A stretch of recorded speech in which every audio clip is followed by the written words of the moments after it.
severe enough that this horse has to be rested before he can continue on in exercise. Otherwise, there's a potential risk that the horse could suffer a fractured bone, which could be career threatening.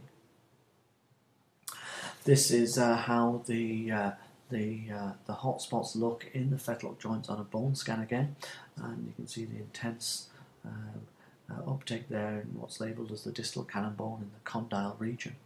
And you can see at the bottom 4 sequences of pictures which are taken from racehorses with various stages of this disease. So at the bottom left, if we call it stage 1, there is thickening of the bone, the white area, and the bone is responding to the horse's increasing speeds, and this is perfectly natural. But then when it progresses to stage 2 and 3 and 4, it becomes painful and becomes abnormal. And in picture 2 we can see sort of like the development of some ulceration of the subchondral bone, much greater whitening and thickening of the subchondral bone plate, and also some blackish grey cracks extending perpendicular to the joint surface, which is microcrack formation.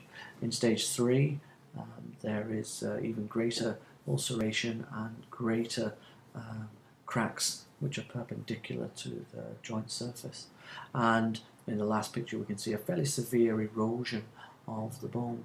And this is how it corresponds to the specimens in real life. And on the left we've got a normal cannon bone, and then the start of a blue discoloration of the cartilage in the early stages of this disease, and then some slightly more advanced progressive cartilage erosions, which are all part of this injuries to these fetlock joints in our racehorses. And we can see here another cross section through the fetlock joint with the picture of the histological specimen, and you can see how it correlates. The black area on the MRI scan correlates with the white area on the histological specimen, but it is representative of the bone thickening and the bone sclerosis. And if we identify that in our racehorses, we know we have to back off in terms of their intensity of training and try and treat this and get them better.